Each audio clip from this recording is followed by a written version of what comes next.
The emergency lights of Helios 13 pulsed a dull red through the corroded ventilation grates. Ryan Kern wiped grimy sweat from his forehead, leaving another dark streak across his already filthy face. His hands, calloused and scarred from years of improvised repairs, worked methodically on the gravity generator's exposed innards. Without proper tools, he'd fashioned a makeshift magnetic resonator from scavenged parts. The third one this month. "Hold together, you piece of junk," he muttered, tightening the final connection. The generator hummed to life, its vibration changing from an erratic stutter to a steady drone. Ryan exhaled. Another day with artificial gravity was a luxury in this forgotten sector of the colony. Helios 13 hung in space like a decaying tooth, its once gleaming hull now pockmarked with micrometeorite impacts and solar corrosion. The research station orbited Vela, a planet whose atmosphere was thick with sulfuric clouds and electromagnetic storms that made it impenetrable to standard scanning technology. That's why they built the station in the first place, to study the anomalous readings from a safe distance. Not that it mattered anymore. After the incident, as the survivors called it, communication with the Galactic Center had ceased entirely. Ryan gathered his tools, careful not to leave anything behind that might be valuable. In the wake of the incident, the station's population had fractured into desperate factions. The central administrative sectors maintained a facade of civilization, but the outer rings had devolved into a patchwork of territories controlled by whoever had the resources or firepower to hold them. As he secured his toolkit to his belt, a scream echoed through the maintenance tunnels. Ryan froze. The sound was high-pitched, desperate, not the typical sounds of confrontation he'd learned to ignore. This was different. A child's voice. Against his better judgment, he followed the sound, creeping through the darkened passages until he reached a partially collapsed section of the station's original research wing. There, illuminated by the flickering emergency lights, he saw her. A small, green-skinned Arcal girl was attempting to lift a fallen beam that had pinned an elderly female of her species. The girl's face was contorted with effort, her large, sensitive eyes narrowed against the dim red light that was nonetheless painfully bright for her kind. The most striking thing, however, was her right leg, or rather what remained of it. Below the knee, the limb ended in crude bandages, covering what appeared to be a relatively recent amputation. "Please," the girl sobbed, her voice breaking as she strained against the immovable weight. "Grandmother, please wake up." Ryan hesitated. Getting involved meant complications, and complications got people killed on Helios 13. But something about the girl's desperate determination struck a chord he thought had long since been silenced. He stepped forward. "Move aside," he said, his voice gruff from disuse. The girl spun around, terror replacing grief on her delicate features. She stumbled backward, nearly falling as her makeshift crutch slipped on the debris-strewn floor. "I'm not going to hurt you," Ryan said, raising his empty palms. "Let me help with the beam." The girl's eyes, almond-shaped and an intense amber color, widened. You're human," she whispered, as if confirming a nightmare. Ryan nodded slowly, understanding her fear. Rumors circulated throughout the station that humans were kidnapping Arcal children for experiments. He'd heard them, dismissed them as paranoia, but clearly, they had taken root. "Yes, I'm human. My name is Ryan Kern. I'm just a mechanic." He gestured toward the beam. "Will you let me try to help your grandmother?" After a moment's hesitation, the girl stepped aside, watching him warily. Ryan braced himself against the beam, muscles straining as he lifted it just enough for the girl to pull her grandmother free. As soon as she did, Ryan let the beam crash back down, the impact reverberating through the unstable section. The elderly Arcal woman lay motionless, her chest fidgeted still. Ryan didn't need medical training to recognize death. The girl must have seen it in his face. "No," she wailed, collapsing beside the body. "No, no, no." Ryan stood awkwardly, unsure what to do. This wasn't his problem. He'd already done more than most would have in his position. He should leave now, return to his solitary existence of surviving day to day. Instead, he found himself kneeling beside the grieving child. "What's your name?" he asked softly. The girl looked up, tears streaming down her green cheeks, creating glistening trails in the red emergency light. "Ayla," she whispered. "Ayla and Var." "Ayla," Ryan repeated. "I'm sorry about your grandmother. Was she all you had?" Ayla nodded, her thin shoulders shaking with silent sobs. The others, they said we were bad luck. After the explosion that took my leg, they said we were cursed. Grandmother brought us here, to the old tunnels, away from everyone else. Ryan felt a familiar bitterness rise in his throat. Superstition and fear, the same forces that had labeled him a traitor when he'd attempted to expose the truth about the catastrophe that had isolated Helios 13. Some things were universal, it seemed, even across species. You can't stay here, he said, glancing around at the unstable surroundings. This section could collapse completely any minute. I have nowhere else to go, Ella replied, her voice small but with a stubborn undertone that reminded Ryan of someone he'd once known, someone he'd failed to protect. A decision formed in Ryan's mind against all his instincts for self-preservation. Come with me, he said, standing. I have a place. It's not much, but it's stable and hidden. Ella looked from her grandmother's body to Ryan, suspicion warring with desperation. Why would you help me? Humans don't help our call. Ryan almost smiled at the irony. Let's just say I know what it's like to be cast out. He extended his hand. You don't have to trust me, but you do need to survive, and you can't do that here, alone. After a long moment, Ella reached for her crutch and pushed herself upright without taking Ryan's hand. Her amber eyes met his, filled with grief but also with a fierce determination that seemed too old for her young face. I need to say goodbye to grandmother, she said firmly. Ryan nodded and stepped back, giving her space. Ella knelt awkwardly beside the body and whispered something in the flowing Arcall language, then removed a simple braided bracelet from her grandmother's wrist and tied it around her own. A sudden rumble shook the corridor. Dust and small fragments of ceiling rained down around them. Ryan's years of station maintenance experience told him exactly what was happening. Structural failure cascading through the damaged section. We need to go! Now! Ryan shouted, grabbing Ella's arm. No, I can't leave her! Ella struggled against his grip. Another violent tremor rocked the passage. A support beam groaned and twisted above them. She's gone, Ella. You're not, Ryan said, his voice firm but gentle. What would she want you to do? Ella stared at him, tears streaming down her face before giving a small nod. Ryan scooped her up just as the beam gave way, crashing down where they'd been standing seconds before. He sprinted through the collapsing corridor, ducking falling debris, feeling the vibrations of structural failure pursuing them like a predator. They reached a junction just as the ceiling behind them came down with a deafening crash, sending a cloud of dust billowing over them. Ryan didn't stop, carrying Ella through a maze of maintenance tunnels until the sounds of destruction faded behind them.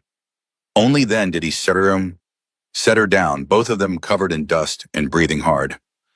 Thank you, Ella whispered, the words clearly difficult for her. Ryan nodded, not trusting himself to speak. He'd just risked his life for a child he didn't know, from a species that had every reason to distrust his own. Yet something about this moment felt like the first right thing he'd done in years. I'm ready? I'm ready, she said, straightening her thin shoulders. Together they made their way through the maintenance tunnels, moving slowly due to Ella's difficulty navigating the uneven flooring. Ryan found himself instinctively scanning for threats with an intensity he hadn't felt in years. Having someone else to protect changed everything. Their journey was interrupted when voices echoed from an intersecting corridor ahead. Ryan pulled Ella into an alcove, pressing a finger to his lips. All I'm saying is, Kamara wants more subjects for the next transport, a gruff voice said. The outer sectors aren't producing enough viable specimens. Not our problem, another voice replied. Security doesn't do recruitment. We just ensure delivery. Yeah, well, there's a bonus for anyone who brings in extras, especially the younger ones. Their neural pathways are more adaptable. The voices faded as the speakers moved away, but the chill of their words lingered. Ryan looked down to see Ella staring up at him, her amber eyes wide with fear. They're talking about my people, aren't they? She whispered. Ryan nodded grimly. I think so. Is that why humans took me after the explosion? For experiments. I don't know, Ryan admitted, but I intend to find out. Ryan's place was a repurposed storage bay in a forgotten subsection of the station. He'd disabled the location from the main computer systems years ago, making it invisible to standard scans. The room was small but efficiently organized, with a sleeping area, a workbench covered in electronic components, and a small food preparation station. Most importantly, it had its own independent power and air filtration systems. Luxuries on the dying station. You live here alone? Ella asked, taking in the space with curious eyes. Yes. Ryan set down his toolkit and gestured to a small cot in the corner. You can rest there. Are you hungry? Ella nodded hesitantly. Ryan prepared a simple meal of reconstituted protein and flash-grown vegetable matter, standard rations, but he'd learned to supplement them with hydroponically grown herbs that added some flavor. He watched as Ella ate cautiously at first, then with increasing eagerness. Why do you have so many machines? She asked between bites, nodding toward his workbench. I fix things, Ryan replied. Trade the repairs for supplies. It's how I survive. My grandmother said you were a soldier once, humans in metal suits who came to our planet before the big explosion. Ryan tensed. Not all humans are the same, Ella. Were you there, on Arcal Prime? Ryan turned away, busying himself with cleaning up. It was a long time ago. The memories surfaced anyway. The investigation after the terraforming disaster, the evidence he'd uncovered pointing to corporate negligence, the subsequent cover-up that had painted him as incompetent at best, treasonous at worst. I want to learn to fix things too, Ella said suddenly. Ryan looked at her in surprise. Ella's gaze dropped to her missing lower leg. So I can fix myself, so I don't have to be broken anymore. Something shifted in Ryan's chest, a feeling he'd thought long buried under years of bitterness and isolation. Being different doesn't mean you're broken, kid. The others say I am. Ella's voice was matter-of-fact, without self-pity. They say I'm useless now. Ryan studied her for a long moment. Tell you what, you can stay here and I'll teach you what I know. But in return, you have to be my assistant. I could use an extra pair of hands for some of these repairs. Ella's eyes widened, a flicker of hope lighting them for the first time. Really? You'd teach me? Why not?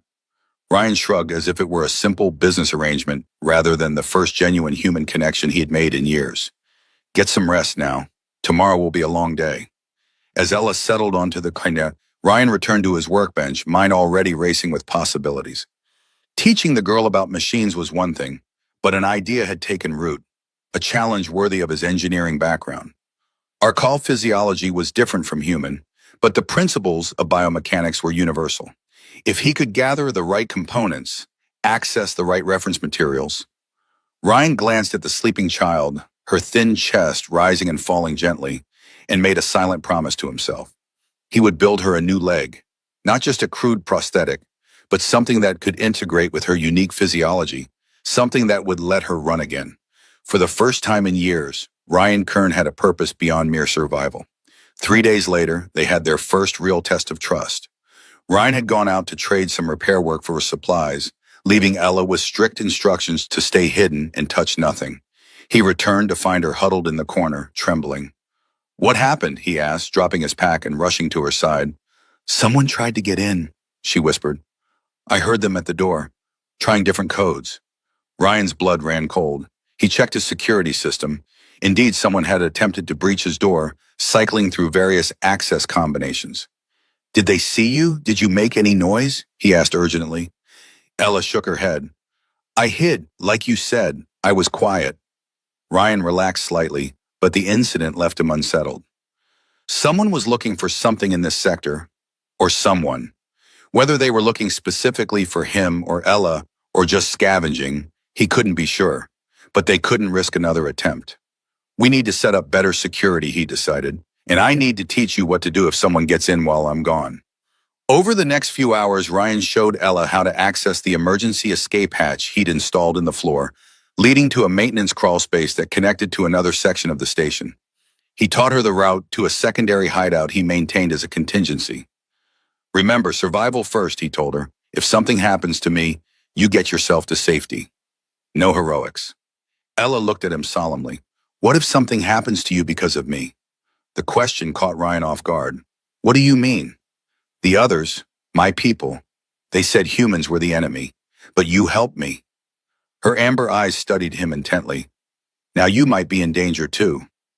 Ryan considered her words. Sometimes, Ella, the real enemy isn't a species or a faction.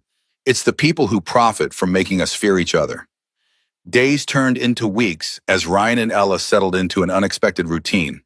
During the day, Ryan taught her the basics of station mechanics, how to identify different systems. the principles behind power distribution, the intricate dance of maintaining life support with limited resources. Ela proved to be a quick study, her nimble fingers and natural curiosity making her an ideal apprentice. At night, after she had fallen asleep, Ryan worked on his secret project. Using his old military access codes, codes that should have been deactivated but still worked in the station's fragmented systems, he accessed medical databases on Arcall physiology. He scavenged components from abandoned sectors, trading valuable supplies for specific materials he couldn't find himself. One evening, they had a close call during a scavenging mission. Ryan had brought Ella along to learn the station's layout, believing the sector to be abandoned.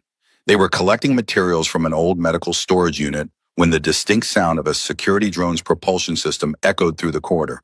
Ryan pulled Ella into a storage closet, pressing them both against the wall as the drone hovered past. Through the narrow gap in the door, he could see it wasn't a standard model. This one had advanced scanning equipment in weapons attachments. Ella's breathing quickened, her body trembling against his. Ryan placed a steadying hand on her shoulder, silently willing her to remain calm. The drone paused, its sensors sweeping the area. For a terrible moment, Ryan thought it had detected them. Then mercifully, it continued on its patrol route. They waited in the darkness for what felt like hours before Ryan deemed it safe to move.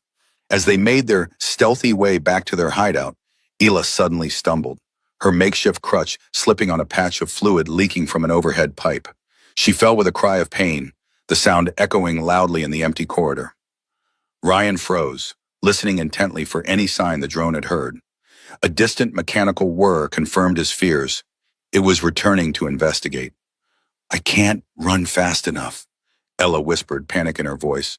Without hesitation, Ryan lifted her onto his back. "Hold tight and stay quiet," he instructed, then took off at a sprint through the maintenance tunnels he knew by heart. The drone pursued, its motors whining as it accelerated. Ryan ducked into a narrow service duct, one barely wide enough for him to squeeze through, and certainly too small for the drone to follow. They crawled through the claustrophobic space, emerging in a different sector entirely. "That was too close," Ryan muttered, as they finally reached the safety of their hideout. "We need to be more careful." Ella nodded solemnly. "I'm sorry I fell." Ryan looked at her, seeing the frustration and shame in her expression. "That wasn't your fault," he said firmly, "but it does show why we need to speed up our special project." One evening, as they shared a meal, Ryan pulled something from his pocket, a small, spherical object made of woven synthetic fibers. "What's that?" Ella asked, her amber eyes curious. "It's called a ball," Ryan said, bouncing it on the floor. It rebounded into his hand with a satisfying thump. "Humans use it for games, for fun." Ella watched fascinated as Ryan demonstrated a simple game of catch, tossing the ball against the wall and catching it as it bounced back. "Want to try?" he offered, holding the ball out to her. Ella's expression fell, her gaze dropping to her missing leg. "Sorry, sir, I can't play ball," she said, the words carrying a weight beyond her years. Ryan knelt before her, placing the ball in her small green hand. "Not yet," he said with a confidence that surprised even him. "But you will, I promise." Ella looked skeptical but clutched the ball tightly. "How?" "I'm working on something," Ryan admitted. "A surprise, but I need your help with some measurements first." Over the next few days, Ryan took precise measurements of Ella's remaining leg and the healed stump of her right limb. He created a three-dimensional model using the holographic projector he'd repaired months earlier, refining the design based on his growing understanding of Arcall musculature and nerve responses. The breakthrough came when Ryan discovered an abandoned medical research lab in the deepest part of the station's science wing. Most of the equipment had been stripped, but in a sealed container marked for disposal, he found what he'd been searching for: experimental neural interface components designed specifically for Arcall patients. The components had been part of a research project studying adaptive prosthetics for species with non-human nervous systems. As Ryan examined one of the interface modules, a sudden power surge coursed through the device. A sharp electric shock jolted through his hand, sending him staggering backward. Pain lanced up his arm, and for a moment, his vision blurred. "Damn it," he hissed, examining his hand. An angry burn mark traced across his palm where the device had discharged. Station power fluctuations were common, but this seemed targeted, almost as if the security systems were still active in this section. Ryan quickly gathered the components, more carefully this time, using insulated tools from his kit. As he worked, he couldn't shake the feeling of being watched. The abandoned lab, once a place of healing and research, now felt oppressive, as if the walls themselves were recording his presence. He was securing the last component when a soft click echoed through the room, the unmistakable sound of a security lock engaging. Ryan whirled around to see the lab's main door sliding shut. Panic surged through him as he lunged for the closing door, wedging his tool case in the narrowing gap. The door's mechanism strained against the obstruction, hydraulics whining in protest. Ryan forced his fingers into the gap, ignoring the pain as he pushed the door back just enough to slip through. The corridor beyond was bathed in the red glow of activated security protocols. Somewhere an alarm was silently notifying his security of an intrusion. Ryan ran, the precious neural components clutched against his chest, knowing he had minutes at most before drones or guards arrived. Ryan's heart raced as he examined the components. With these, he could create a prosthetic that would respond to Ella's neural impulses, allowing for natural movement. It would be more than a replacement limb. It would be an extension of her own body. As he was securing the components in his pack, Ryan heard a faint mechanical whir above him. Instinctively, he ducked behind a fallen cabinet just as a security drone drifted into the lab, its optical sensors sweeping methodically across the space. The drone wasn't one of the standard security models that patrolled the station's main corridors. This was a newer design, sleeker, and equipped with what appeared to be enhanced scanning technology. Ryan held his breath, counting the seconds until the drone completed its sweep and moved on. Only when its mechanical hum had faded did he emerge from hiding, a cold knot forming in his stomach. The drone's presence was troubling. Security patrols rarely ventured into the abandoned sectors, and never with equipment that advanced. Someone was looking for something, or someone. When Ryan returned to their hideout, he found Hila working diligently on a power coupling he'd assigned her to repair. She looked up with a smile that quickly faded when she saw his expression. "What's wrong?" she asked, setting down her tools. Ryan hesitated, not wanting to frighten her. "Nothing serious, but we need to be more careful about our movements. I saw a security drone in the outer sectors." Ella's amber eyes widened with fear. "Was it looking for us?" "I don't know," Ryan admitted, "but from now on we stay here unless absolutely necessary. No more excursions, even for trading. We've got enough supplies to last a while." That night, Ella woke screaming from a nightmare, her thin body shaking with terror. Ryan rushed to her side, unsure how to comfort her, but knowing he had to try. "They were taking children," she sobbed, clinging to his arm. "In my dream. Taking them away in big metal boxes. And they had my face. All of them had my face." "It was just a dream," Ryan assured her, though the words felt hollow, given what he suspected was happening on the station. "Was it?" Hila asked, her amber eyes searching his face. "The voices we heard, they talked about taking people. My people." Ryan sighed, knowing he couldn't shield her from the truth forever. "I think something bad is happening on this station," he admitted. "And I think it involves our call children. But I promise you this, I won't let anyone take you." Hila studied him, as if weighing the value of his promise. "My grandmother said the same thing before the ceiling fell on her." The words hit Ryan like a physical blow. "I'm not your grandmother, Hila. He paused, unsure how to define what he'd become to this child. "I'm someone who knows how to fight back." That night, after Hila had fallen asleep, Ryan sat at his workbench, turning the neural interface components over in his hands. His mind kept returning to the drone. Its presence in that specific sector couldn't be coincidence. The medical lab had been abandoned for years, its existence purged from the station's main databases. Someone knew about the lab, someone with access to advanced security resources and an interest in archival medical technology. A suspicion began to form in Ryan's mind, one that connected to rumors he'd dismissed as desperate fantasy, whispers of Arkle children disappearing from the outer sectors, of secret medical facilities deep within the administrative hub. The next morning, Ryan made a decision. "Ella," he said as they ate breakfast, "I need to access the main computer system. There's something I need to check." Ella looked up from her food. "You said we shouldn't leave." "I know. That's why I'm going to teach you how to access it remotely." Ryan gestured for her to join him at the workbench, where he'd set up a small terminal. "Watch carefully." Over the next hours, Ryan taught Ella how to use a series of backdoor protocols he'd installed years ago, pathways into the station's security systems that allowed limited access without triggering alerts. It was risky, but less dangerous than physically venturing into monitored sectors. Remember, Ryan said as Ella practiced navigating through the system, only access what I've shown you, and only when I tell you to.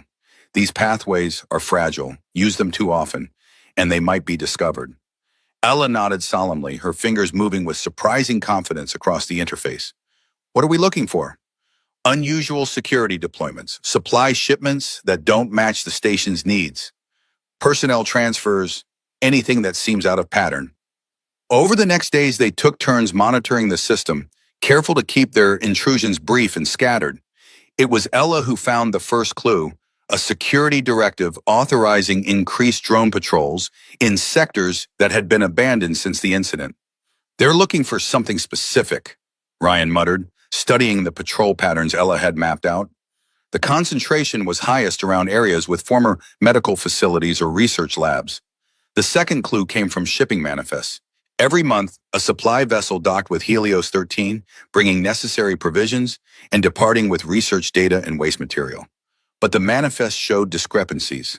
The outgoing cargo weight exceeded what could be accounted for by waste and data storage devices. Something else is being transported off-station, Ryan concluded. During one of their monitoring sessions, the system suddenly flashed a security alert.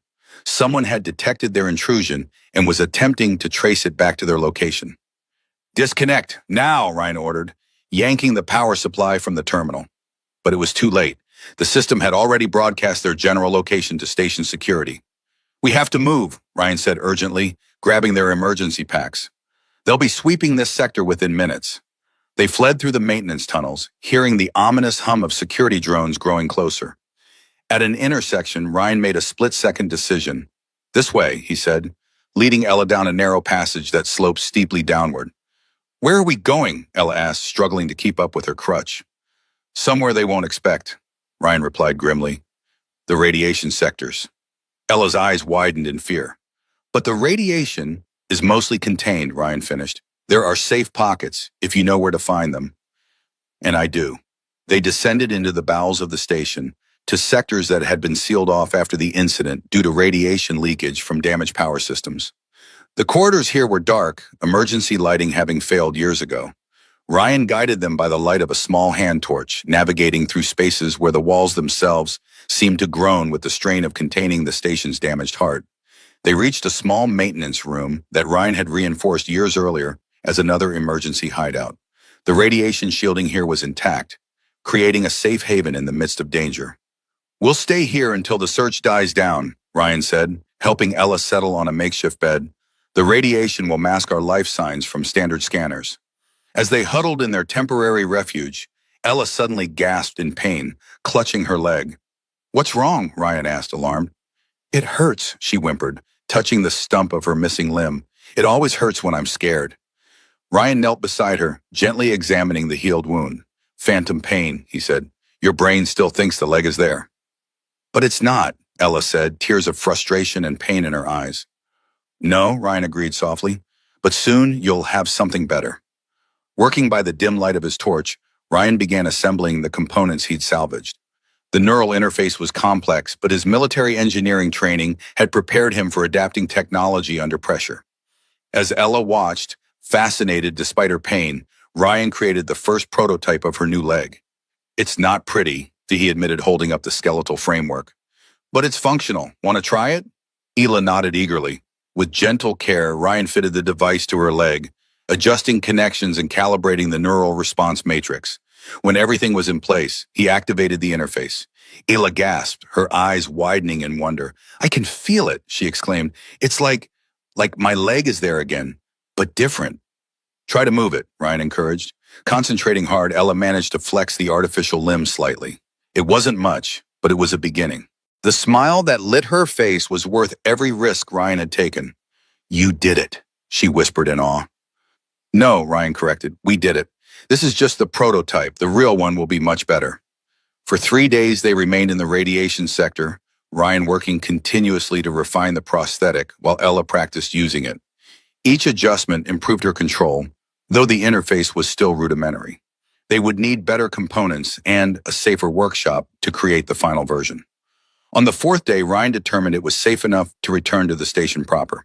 The security sweeps had moved on to other sectors, the algorithm of the search pattern suggesting they'd been written off as a false alarm. As they prepared to leave their radiation hideout, Hila suddenly grabbed Ryan's arm. "Listen," she whispered. Through the walls came a faint sound, a rhythmic tapping that couldn't be attributed to the station's normal mechanical functions. Ryan pressed his ear to the wall, concentrating on the pattern. "It's a distress code," he realized with shock. "Military standard." "Someone else is down here?" Hila asked. Ryan nodded grimly. "And they need help." The final piece fell into place when Hila discovered a restricted medical directive.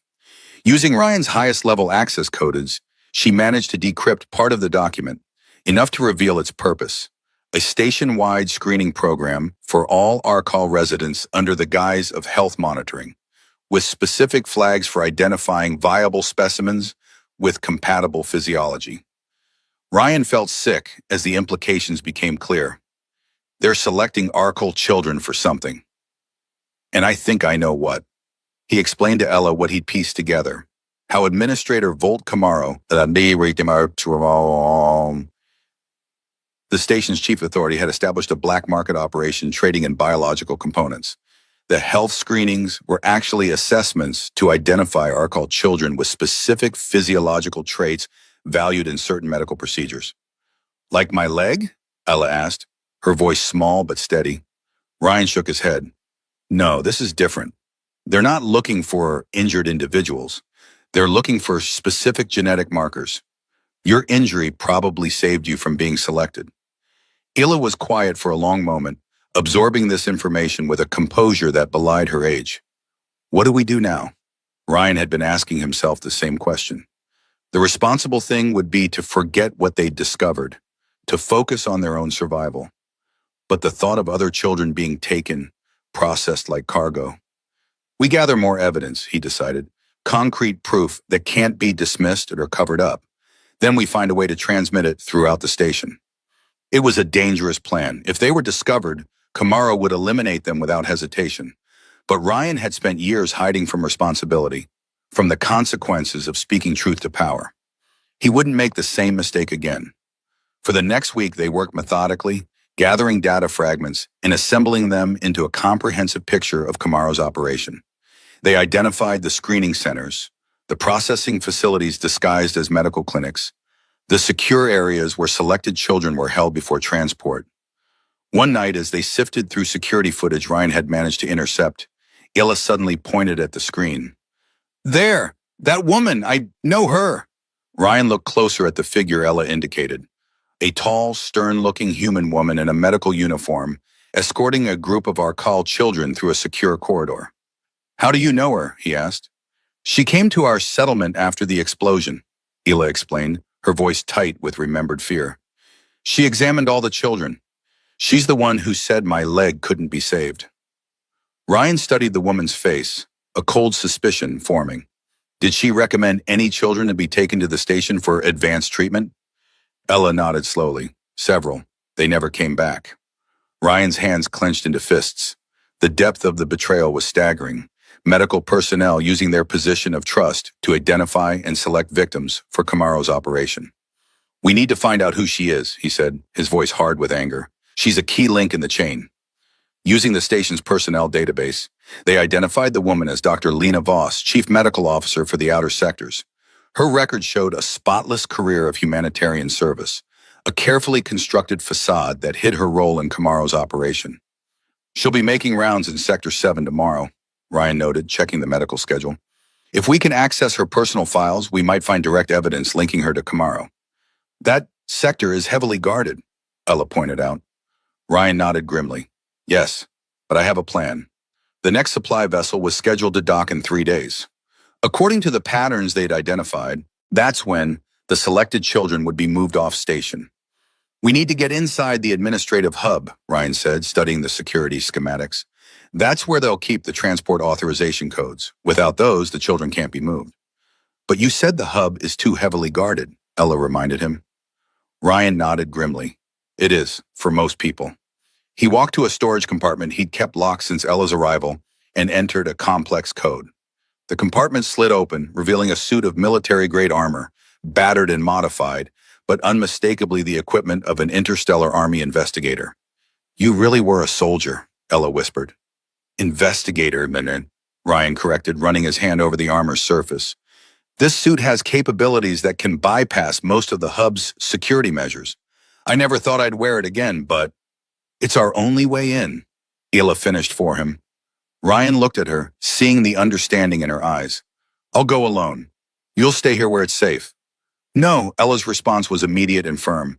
"I'm coming with you." "Ella, it's too dangerous. Those are my people," she interrupted, her amber eyes flashing. "My people who are being taken. I need to help save them." Ryan wanted to argue, to insist on protecting her, but he recognized the determination in her stance. It was the same determination that had driven him to expose the truth years ago, regardless of the consequences. "All right," he conceded, "but you follow my instructions exactly.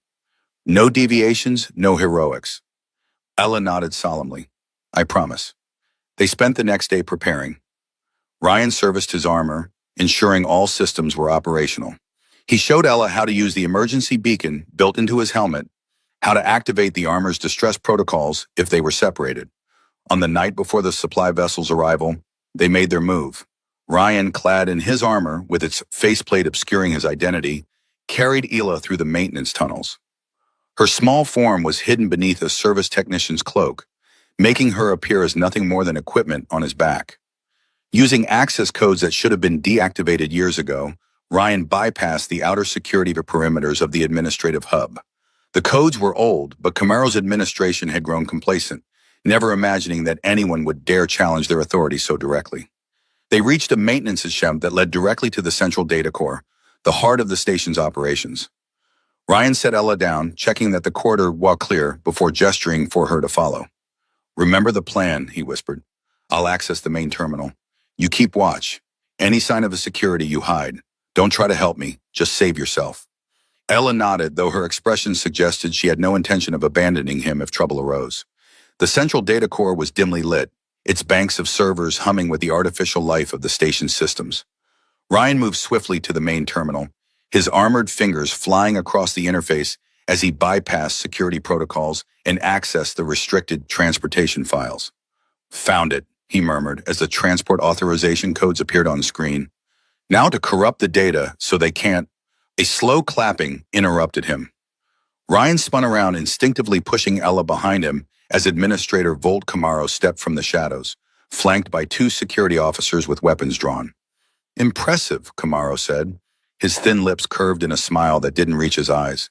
"I've been wondering who was probing our systems. I expected a rival syndicate, perhaps even a Galactic Center operatives, but a disgraced investigator and a crippled Archal child? That's almost insulting." Ryan's mind raced, calculating options, escape routes, odds of survival. None looked promising. "You won't get away with this, Camaro," he said, buying time. "Trafficking sentient beings is a capital offense, even out here." Camaro laughed, the sound echoing unnaturally in the server room. "Get away with it? My dear Kern, I've been getting away with it for years. Who's going to stop me? You? A man so thoroughly discredited that his own command abandoned him? Or perhaps your little green friend?" Ryan felt Ella trembling against his back, but when she spoke, her voice was steady. "People will know the truth." "Truth?" Camaro's amusement vanished, replaced by cold calculation. "Truth is a luxury, child. Out here, survival is the only currency that matters. And what I provide is very valuable to certain parties who ensure our little station continues to receive the supplies it needs." He gestured to his guards. "Take them. The girl goes with the others. The man, well, I'm sure we can find use for his organs. Waste not, want not." As the guards advanced, Ryan prepared to fight, knowing it was hopeless but determined to give Ella a chance to escape.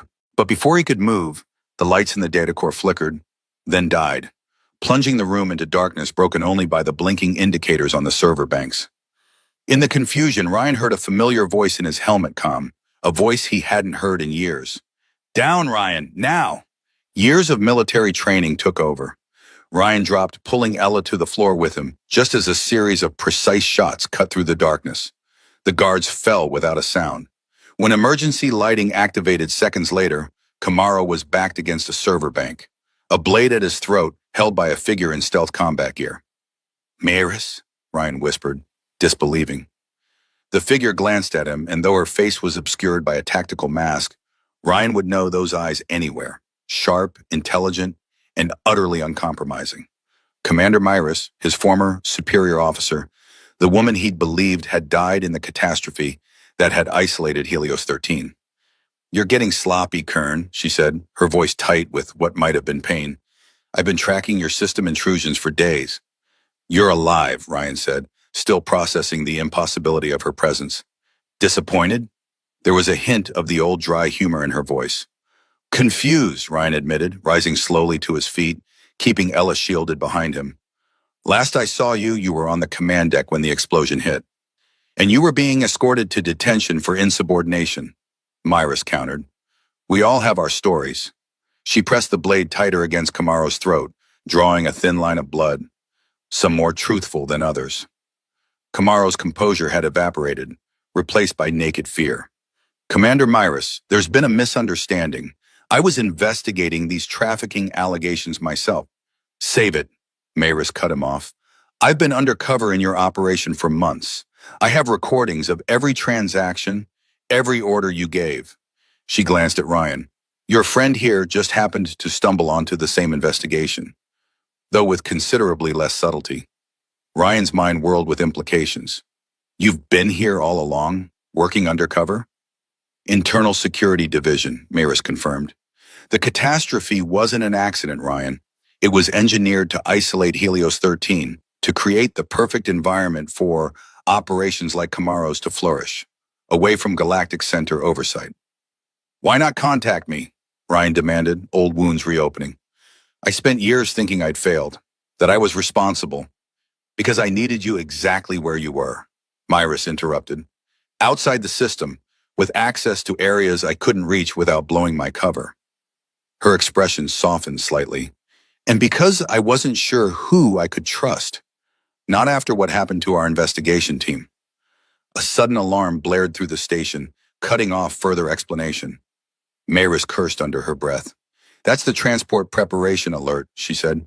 "They're moving the children now, ahead of schedule." She turned to Ryan. "I need to get to the docking bay. Can you finish here?" Ryan hesitated only a moment before nodding. "What do you need?" "Access to the station-wide communication system. Broadcast everything you've found. I'll handle the transport." "Myris," Ryan said as she turned to leave, Kamaro now unconscious at her feet. "You're injured." For the first time, he noticed the dark stains spreading across her side, visible even through the stealth gear. "Occupational hazard," she replied dismissively. "The transport is the priority." Ella stepped forward, her eyes fixed on Myris's wound. "You won't make it to the docking bay like that." Myris assessed the child with a professional's gaze. "And you won't make it far on that leg, little one. Yet here we all are." "Let us help," Ryan insisted. "You get the broadcast ready. Ella and I will stop the transport." Myris's objection was immediate. "Absolutely not. That docking bay will be crawling with security." "We won't go through security," Ryan interrupted. "We'll go around it." He turned to Ella. "Remember the maintenance shafts we mapped? The ones that run alongside the docking mechanisms?" Ella nodded, understanding dawning in her amber eyes. "We can reach the cargo bay without being seen." Myris looked from Ryan to Ella, clearly calculating odds and alternatives. Finally, she nodded. "The broadcast will create a diversion. When you hear it, that's your window to act." She handed Ryan a small device. "This will disrupt the docking clamps, planted on the primary coupling. Once it's active, they won't be able to disengage without a complete system reset." Ryan took the device, recognizing interstellar army technology that was definitely not standard issue. "How long have you been planning this?" "Long enough," Myris replied cryptically. "Now go." "And Ryan," she paused in uncharacteristic hesitation, "don't die this time." With that, she turned to the terminal, already beginning the process of accessing the station-wide communication system. Ryan and Ella moved swiftly through the maintenance tunnels, avoiding the main corridors where security would be on high alert.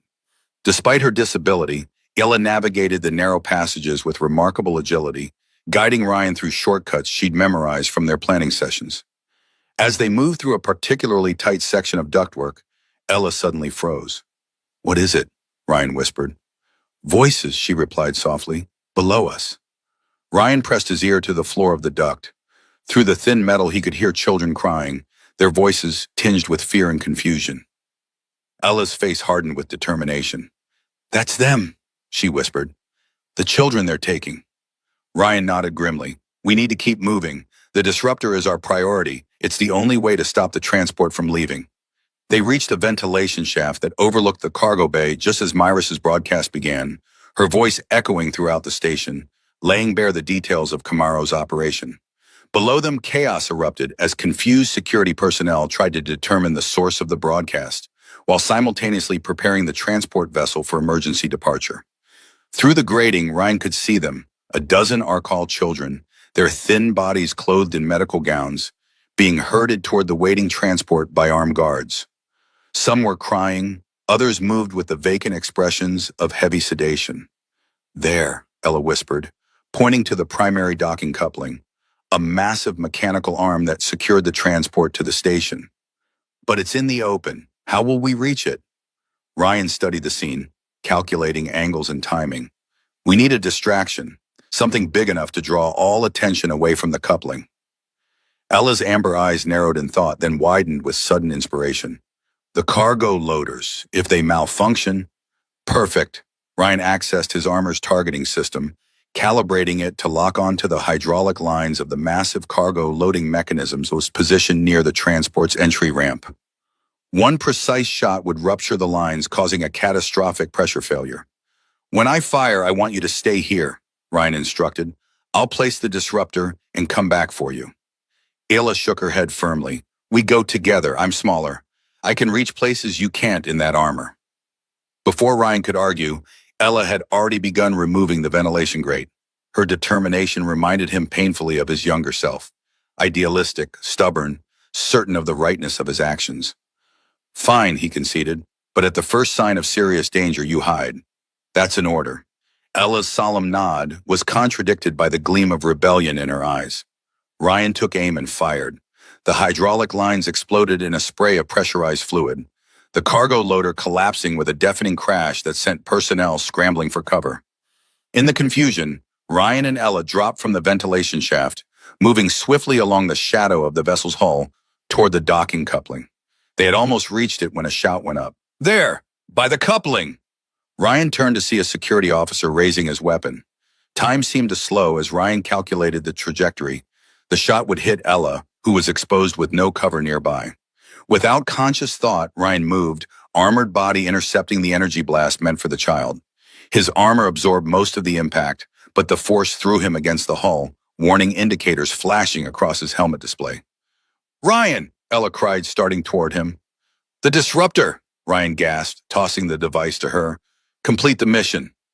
As more security personnel converged on their position, Ryan forced himself upright, drawing their fire. Ayla, displaying a courage that belied her years, darted beneath the massive coupling mechanism, the disruptor clutched in her small green hands. Ryan engaged the security team, his armor's defensive systems allowing him to withstand their attacks while he fought back with precision strikes. He was outnumbered, outgunned, his armor's power reserves dropping with each hit it absorbed. But he only needed to buy Ayla enough time. A triumphant cry came from beneath the coupling. "It's done!" Moments later, alarms blared as the disruptor activated, sending cascading failures through the docking systems. The transport vessel's engines powered down, emergency lockdown protocols engaging automatically. Ryan fought his way to Ella, scooping her up as they made for the nearest maintenance access. They were almost there when Administrator Camaro appeared, blood streaming from a head wound, a high-powered disruptor pistol in his hand. "You've ruined everything," he snarled, raising the weapon. At this range, even Ryan's armor wouldn't provide adequate protection. But before Camaro could fire, a blade sprouted from his chest. His expression shifted from rage to confusion as he looked down at the metal protruding from his sternum. Behind him stood Myris, her face pale from blood loss, but her eyes clear and cold. "That's for the investigation team," she said quietly as Camaro collapsed. Myris staggered, and Ryan moved to support her, still holding Ella with his other arm. The broadcast, he asked. Complete, Maris confirmed. Every resident of Helios 13 now knows exactly what's been happening. The evidence is overwhelming. Recordings, financial transactions, medical directives. Camaro's entire operation exposed. Security forces were converging on their position, but something had changed. These weren't Camaro's personal guards. These were regular station security personnel, and they looked confused, uncertain. One of them, a sergeant Ryan recognized from the outer sectors, stepped forward. Commander Maris, we've received your transmission. Is it all true? Maris straightened, summoning her command presence despite her injury. Every word, Sergeant. Administrator Camaro has been operating a trafficking ring under the guise of humanitarian aid. These children were to be the latest shipment. The sergeant looked to the frightened Arcal children, still huddled by the transport, then back to Maris. Slowly, deliberately, he lowered his weapon. What are your orders, Commander? 1 year later, Ryan stood on the observation deck of the newly renamed Helios Research Academy, watching students cross the central courtyard below. The station had transformed in the months following Camaro's death and the dismantling of his operation. With communication restored to the Galactic Center, proper resources had finally reached the isolated outpost. Ryan had been officially exonerated, his original findings about the catastrophe confirmed by Maris's more extensive investigation. The corruption had run deeper than anyone had imagined, reaching into the highest levels of the corporate military complex that administered this sector of space. Now Ryan served as the Academy's chief technical instructor, training a new generation of engineers and technicians. His gaze followed a particular figure moving across the courtyard, a young Arcal girl running alongside her classmates. Her movements fluid and natural despite the advanced prosthetic leg that gleamed in the artificial light. Ela had been his first successful case, but not his last.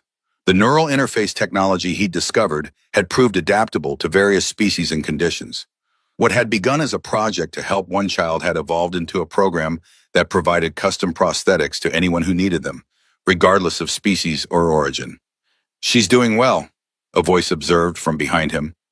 Ryan turned to see Maris, now officially appointed as Helios 13's administrator. Her recovery had been long and difficult, but she'd refused transfer back to the Galactic Center, insisting on overseeing the station's rebirth personally. Top of her class in applied engineering, Ryan confirmed with undisguised pride. She's already talking about improvements to the neural interface design. Following in her teacher's footsteps, Maris noted, a rare smile softening her features. Below, Ella had paused in her game, looking up toward the observation deck as if sensing their attention. She waved enthusiastically, then pointed to the ball in her hand before returning to her game with a fluid grace that would have seemed impossible a year ago. Ryan watched as Ela executed a perfect pivot on her prosthetic leg, outmaneuvering a larger student to score a point. The girl who once said she couldn't play ball now moved with confidence and joy, her disability transformed into unique strength. As the students continued their game under the artificial sunlight of the station, Ryan reflected on how far they'd come, from darkness to light, from isolation to community, from survival to life. You know, Maris said, breaking into his thoughts, she wouldn't be here without you. Ryan shook his head. No, she would have found a way. That's who she is. He watched Ella score another point, her teammates lifting her onto their shoulders in celebration. Her laughter carried across the courtyard, bright and clear. I just helped, Ryan said quietly. She did the rest herself.